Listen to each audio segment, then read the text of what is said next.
Alright, what is going on, everybody? Welcome to tonight's Share League match between Wild Boys and BJandCo company, I guess.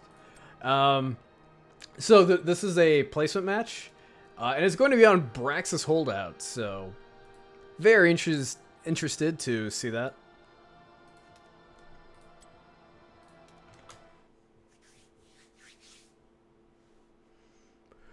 So I think everyone is all ready to go here, just kind of getting everyone all invited and set up.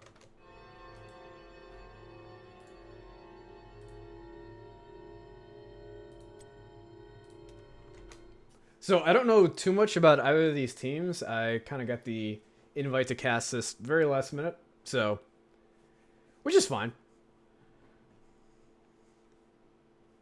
But I think these are both new teams. I mean, it is placement, so not a giant history with these teams. Maybe with the players, but don't know. But BJ and company, they have chosen Braxis Holdout, so which is very interesting. I really love to see. I don't know about professional, but you know, kind of high level play on this new map. You know, it is new. It's kind of interesting to see what kind of shakes out as far as the meta goes, as far as strategies go. Oh, cool. Apparently, I've casted a match that Odin was in before, so very cool. Yeah, for a while I wasn't doing any casting just because I was having technical difficulties with the software and everything, but I just upgraded to OBS Studio and it seems a hell of a lot better. So, Gamer Giving, if you're watching, thank you for that suggestion. I've been setting that up over the past couple days and it seems great. Yeah, I was able to import everything from the old version of OBS, and everything seems great. Okay, let's see. Let's try and invite these guys again.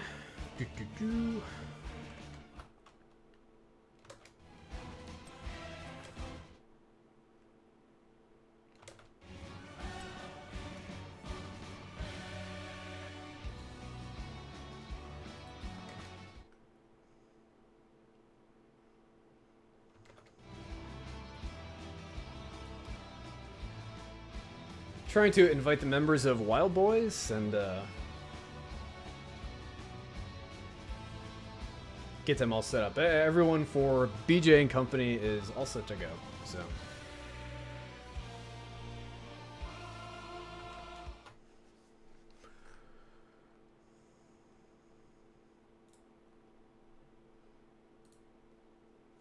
the meantime, I am going to start getting the draft all set up.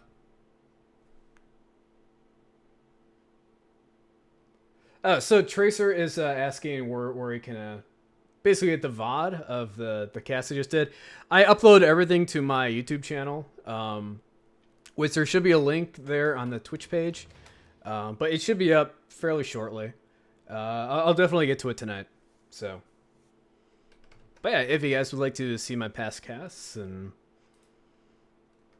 future things, it should all be there.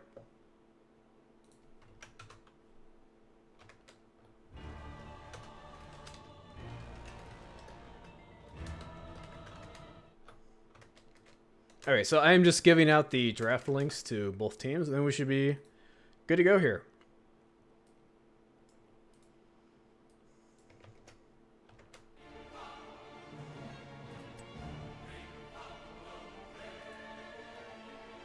Here, Odin, I'm going to give you the draft link to your team, because I know you're paying attention, so I know you're actually there.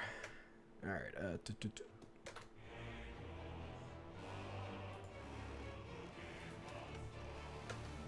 Okay, both teams have been given the draft links, so hopefully we are good to go.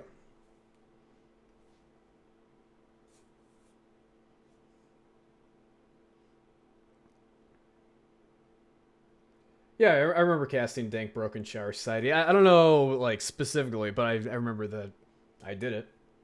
This is placement, Tracer Bullet. And I see a lot of diamonds, so maybe these, let's see here. I see some diamonds, see some gold, see some platinum, so I don't know, Division 1 or 2 caliber maybe. So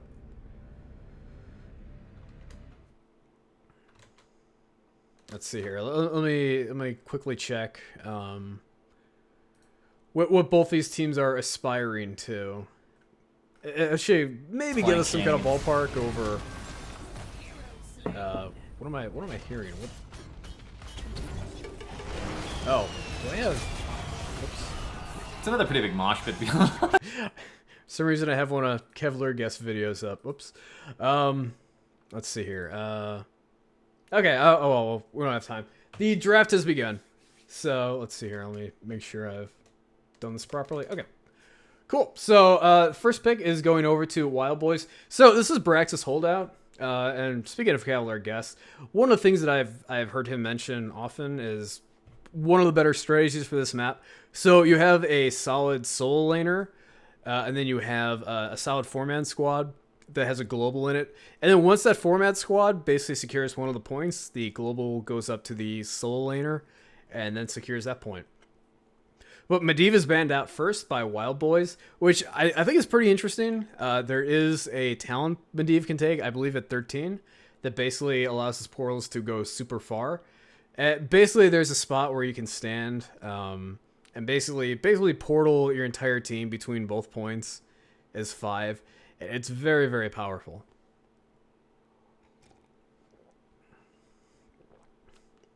But Zagara banned out for BJandCo.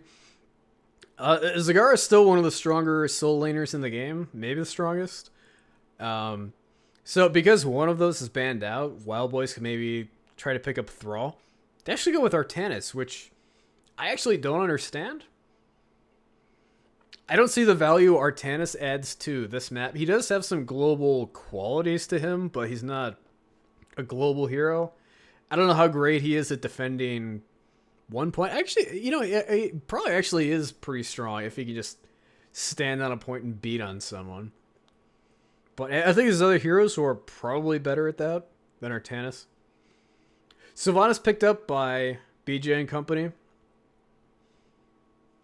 Yeah, I don't know how strong Sylvanas is on this map.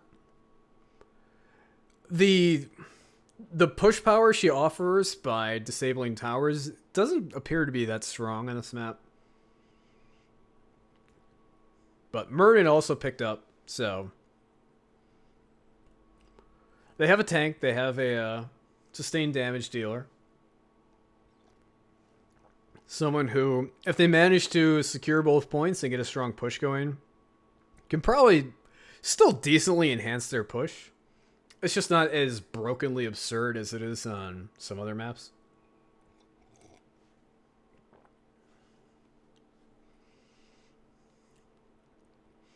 So Oriel picked up for Wild Boys. Oriel using a screenshot of her in game for her little portrait picture instead of her actual artwork for whatever reason. And then Li Ming picked up as well.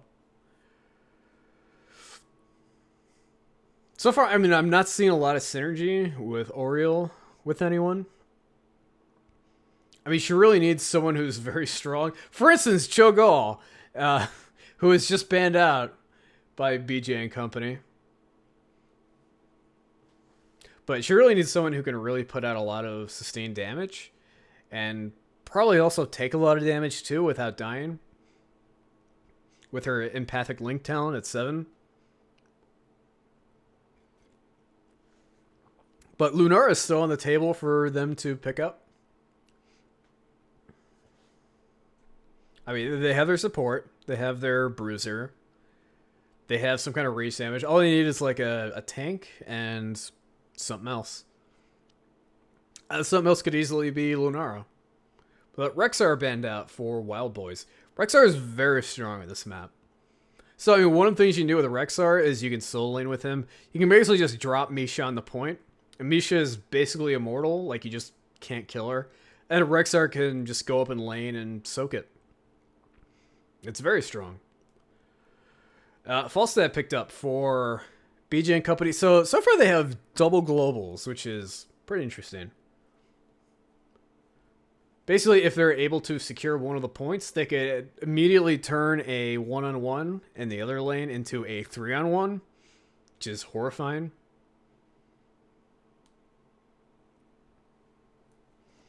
So Johanna picked up as the tank for Wild Boys, and Kerrigan picked up as well. I don't know about the Kerrigan pick. You know, this is a map where there's a lot of kind of poking and wearing down of teams that are on both of the points, and it's kind of hard to burst people out, kind of ambush them. So I don't know. We'll see how it shakes out.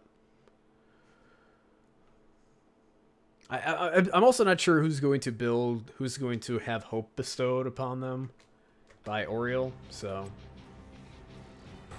we'll see how it all shakes out. So, And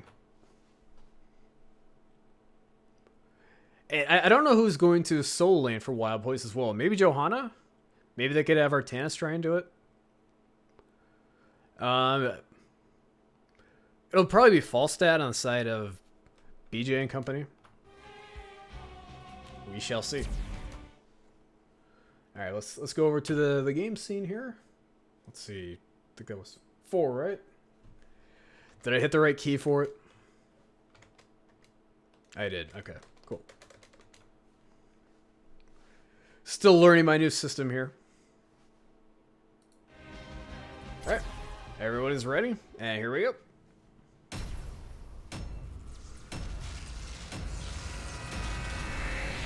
I don't know if BJandCo is the official Twitch user of BJandCo. But for the side of Wild Boys, there's going to be Cajun Canuck on Oriole, CFC Star on Kerrigan, Chauncey on Johanna, JD Heffa on Artanis, and Alley Cats on Li Ming. And then for the side of BJandCo, it is Zentius on Muradin, Odin X on Falstad, Rage, Ragnapus on Anubarak, Rob Dog 159 on Sylvanas, and Rusin on Brightwing. Facility powering up. We're about to begin. The decree of good luck, have fun being sent to all by Odin X and Falstad.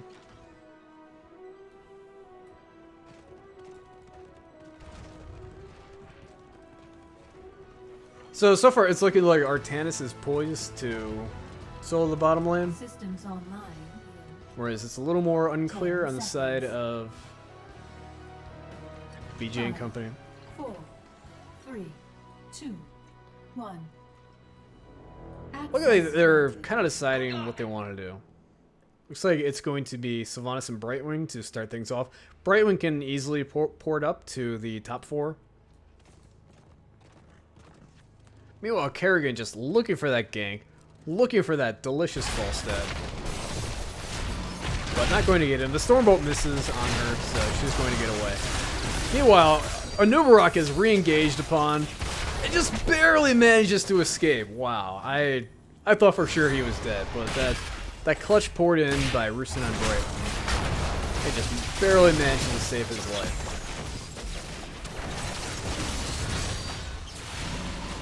So this is a 4-on-4 in the top. Meanwhile, what's going on here in the bottom? This is going to be Artanis and Sylvanas on the bottom. So Artanis, like, he can basically live forever if he just kind of keeps beating on something. But that's something that is very difficult to do when it's a ranged hero he's against. So I'm not sure how he's going to keep his shields going. I feel like Sylvanas could probably just slowly wear him down as time goes on. We'll have to see how that goes. Meanwhile, Brightwing getting very low, but just manages to escape.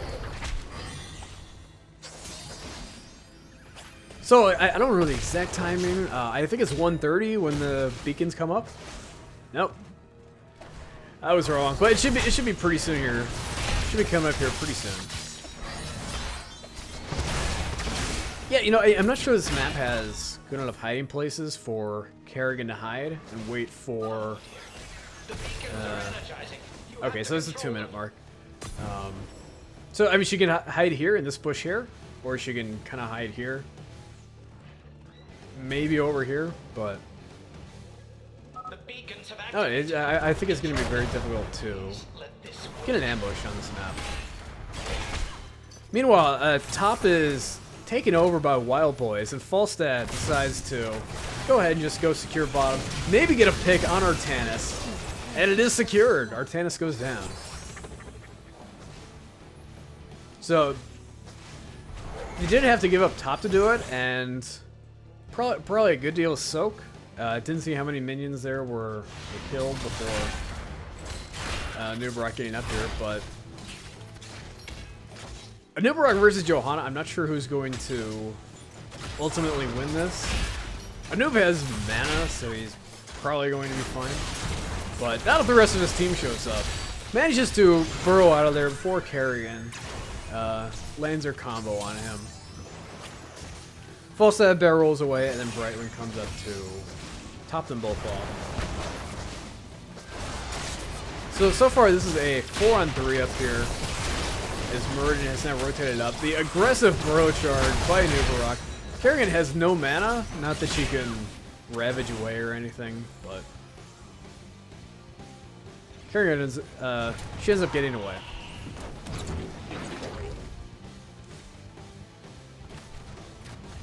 So the bottom beacon is secured by Wild Boys, whereas the top one firmly in control of BJ.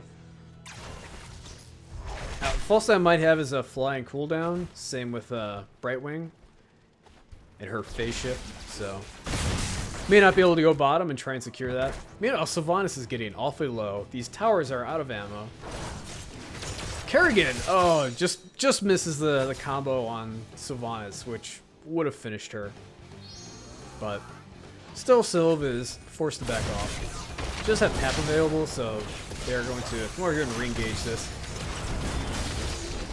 But man, just all the jukes. I thought Sylvanas was going down there for sure, but Brightwing manages to get in there, save Sylvanas along with the rest of the team. And Kerrigan and Artanis end up falling. So finally Sylvanas going to be able to start doing some work here on this bottom lane. It's just Oriole coming to defend against her, but looks like it's going to be enough. Sylvanas is awfully low. So both beacons now in control of, under the control of BJ. Although Oriole is going to put an end to that. Yet another juke away from Kerrigan. I don't think she's gotten any kills yet. No kills yet on the side of Wild Boys. Just all the jukes in the world. Of course, as soon as I say that, finally Kerrigan lands a kill. Finally Sylvanas goes down. But Johanna ended up falling in the top lane as well. So 1-for-1 trade there. Cajun Canuck in some trouble on Oriole, but has a ton of energy stored up. But not enough. Falstad picks her off, and Kerrigan falls as well. So far this is looking very good for BJ and company. The double global is just proving to be very, very strong. And Anubarak manages to secure the top long enough to get a full 100% charge. And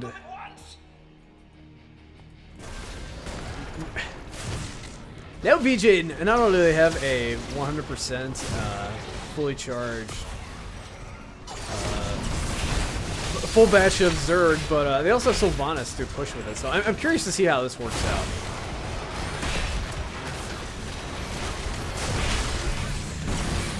Still having a tough time getting in range to disable anything. Falstad did have to back, and Anubarak is still up in the top lane, which is fine. But yeah, she really needs someone in front there, like a Muradin, to kind of intercept any kind of engagements on here. Falstad flies in with the aggressive fly in and hammering, but does not end up securing the kill. But a big 3-mana Ravage from Kerrigan. It's going to hit a lot of people, but it's not going to result in any kills, unfortunately for them. So yet another juke from Sylvanas against the Kerrigan. And And that is going to end that. So despite having Sylvanas and a 100% Zerg wave, this bottom 4 does not have a scratch on it. Barely a scratch. So I question the power of Sylvanas on this map. You know, all the fire bats being picked up by the side of Wild Boys. You know, in the top lane, we have Anubarak and Li Ming, which I think is a matchup that Anubarak would prefer. But Li Ming and Kerrigan, not so much. And Anubarak burrows right out of there. Which is leaving a 4-on-3 in the bottom lane. 4-on-3 plus heroic abilities, which have not yet been reached by Wild Boys.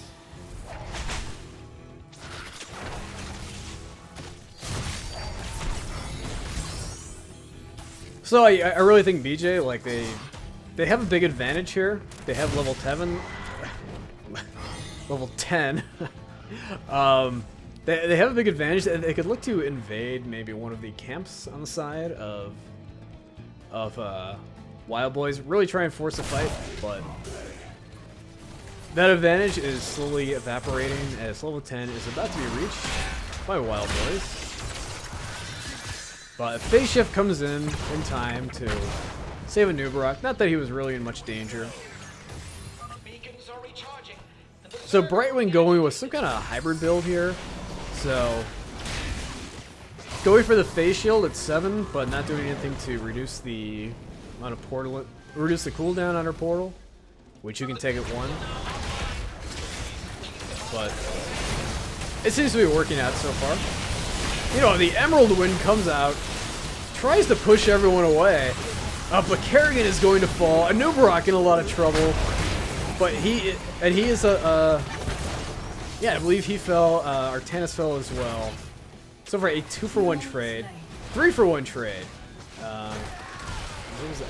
I think it just said Anubarak fell, but I think it was actually Li Ming who just died. Yeah, it was. So far, a 3-for-1.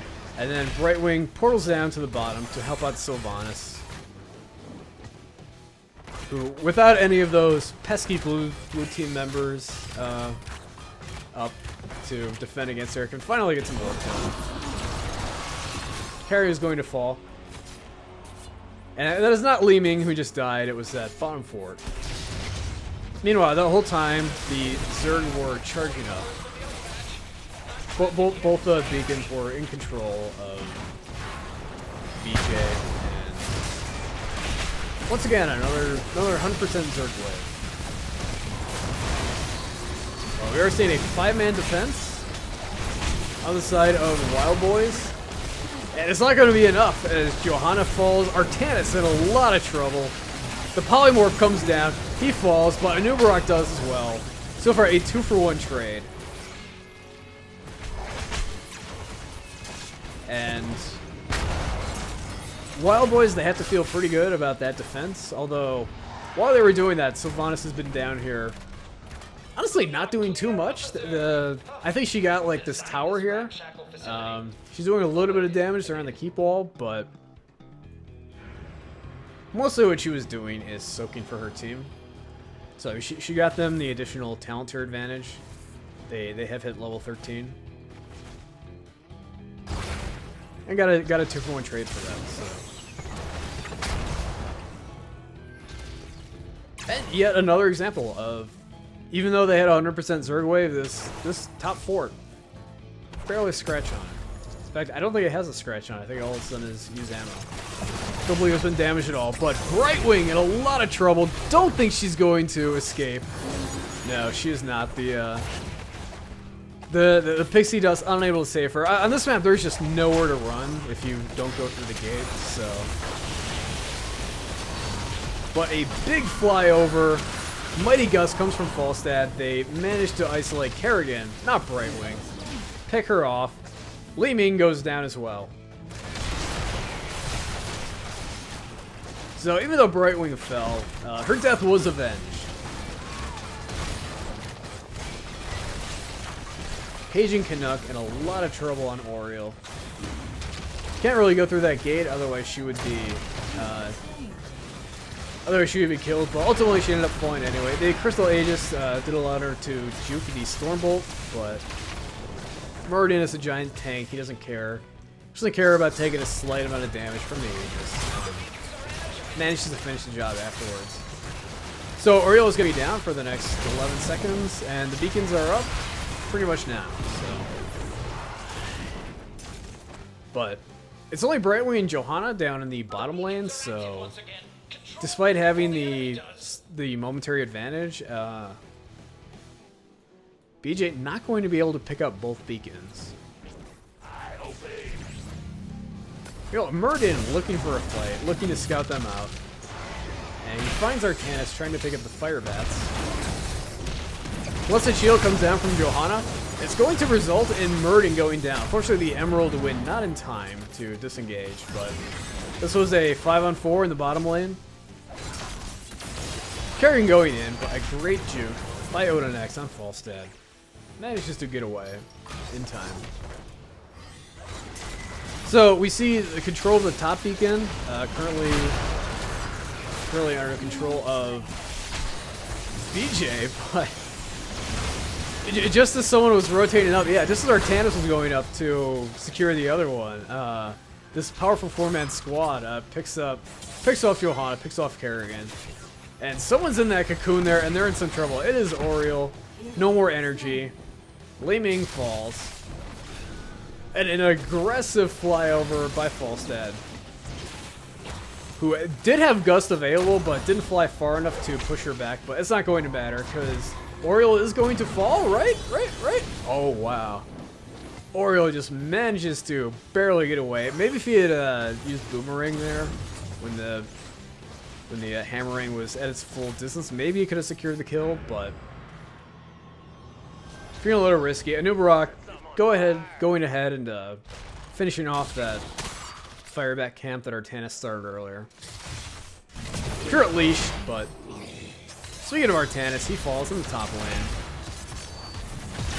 And this is momentarily a 2-on-3, but now with Sylvanas coming, it is now a 3-on-3, so Brightwing with the great Emerald win manages to push everyone away just in time for not only her team to show up, but to fully secure 100%. Another 100% Zerg wave, but Falstad did die in the process. Anubarak is in some trouble and well. Not sure he has Burrow up, so he falls. So they did manage to secure a full Zerg wave, but they did lose 2 in the process. And I believe gave the other team level 16, so.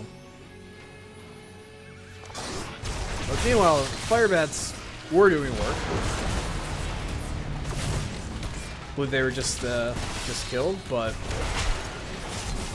so for the bottom keep fully going down for the side of Wild Boys. Red team has destroyed a But the Zerg wave not going to get too much more done. It's not going to be strong enough to threaten core, and the top keep is safe for the moment. waves defeated. Resetting pens as per protocol. It's looking like maybe BJ was thinking about the boss, but not picking it up. I take that back. Falstad go ahead and starts. Another Brightwing has gone back to fully top off. Now, Wild Boys, they sniffed this out, but they're not going to be in time. I am impressed with how quickly that boss was burned down. And the Archangel going over to the side of BJ, which is going to press against this lonely top keep up here. The only keep remaining. Meanwhile, the Emerald Wind comes out to disengage. But Muradin, he doesn't care. He's still going deep. He didn't get the memo. He still wants to chase. But Brightwing goes down. Anubarak unable to sufficiently peel. Falstad goes down as well. So, I mean, even though they managed to secure a couple kills, I mean, great. Like, this boss is pushing on this keep. It still has full health, and it's already done about 40% of this keep. It's looking like this keep is going to survive, but it is going to be heavily damaged as a result. Only about a third of its life left. And Falstad and Brightwing are down for a while, but they're probably going to be back up in time to secure the beacons. Here we go again. The beacons. Yeah, the beacon's going to be up in another 15 seconds. And thanks to the global abilities of Falstad and Brightwing, they can basically just go immediately where they need to be upon revival. Toward the beacons. They're up and running. So bottom going over to the side of BJ. And the looks like the top beacon will also go over to BJ. A noob taking a full arcane orb and mirror ball and absolutely not caring due to his dampened magic at level 1. He just kind of laughs at Li Ming.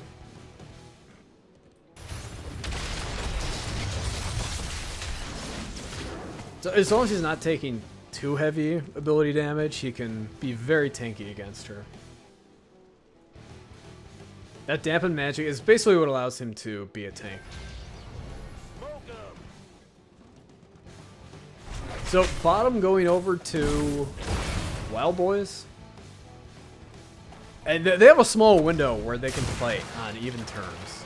And they look like they might be trying to force that by posturing to take down the bottom fort. Meanwhile, Anubarak tries to sneak the bottom beacon. I think he had it briefly and they got a little bit out of it. But quickly taken back by the side of Wild Boys. Meanwhile, level 20 is about to be reached here for BJ. So I think if they wanted this beacon back, they could easily take it. But they're choosing to be a little passive. It's looking like maybe Falstad was about to fly and do an aggressive gust, but no, they have a small window here where they really ought to do something. Wild Boys is still half a level away from hitting level 20, so would really like to see an aggressive move on the side of BJ. So Moradin rotating up, along with the Nubarak right behind him. Right wing portals in. Silence goes down, only hits Johanna, but it's going to be enough to secure this top beat. Meanwhile, Li Ming deciding, while you guys are all up there, I'm going to stop the bleeding, sneak down here, get this. Falstad flies down. He's all alone. Brightwing has just used her phase shift, so not going to be able to come help. Falstad almost had Li Ming killed, but Kerrigan, after finishing up the camp, comes over, uses her combo on Falstad, and he ends up going down. And level 20 is picked up for Wild Boys, so both teams now on even terms. Oops. Meanwhile, both teams electing to grab their camps. We saw the fire bats picked up earlier by Kerrigan before murdering Falstad. Now, we saw the same picked up just a moment ago by BJ. So it is a 4-on-3 down here in the bottom lane. It's going to be very difficult for BJ to take this back. They're going to need Falstad, who's not up for another 10 seconds. And he actually didn't take Epic Mount, so he did take Wind Tunnel, which I think he's actually pretty smart. You know, this is a map where you just need to control a certain point, and if you can basically gust them away from it for a long period of time, that can really help you secure those points. But Nubarak fell in the top lane, as did Kerrigan. Sylvanas, though, falls as well. And Brightwing, Queen of Portal in. Top off Moradin. But Artanis in some trouble. But a giant Arcane Orb and Mirror Ball comes in from Li Ming. Absolutely chunks out Falstad. And this top beacon is going to remain under control of the Wild Boys.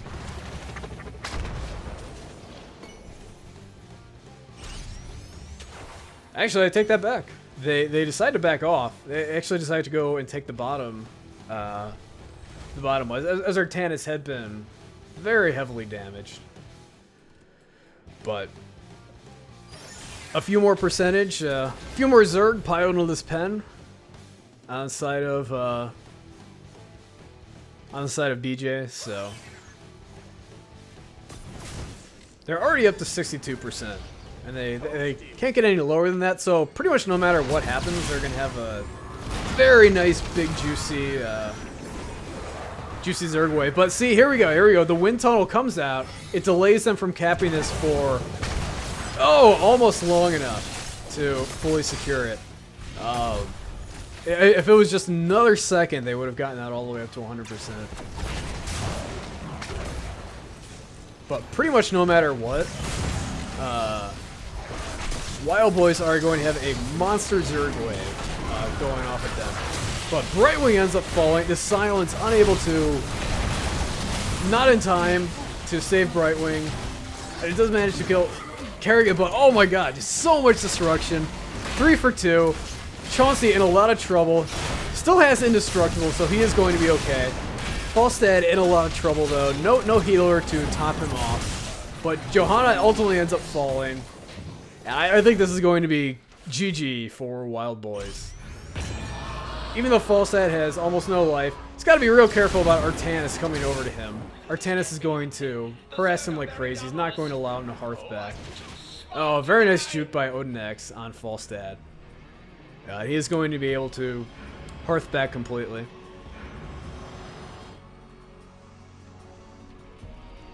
So, the shields are down. Slowly recharging, but the core is already up to...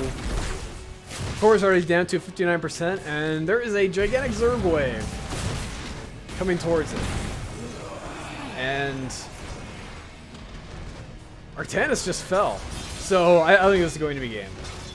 This is going to be game. So, yep. GG. BJ and company managed to take it.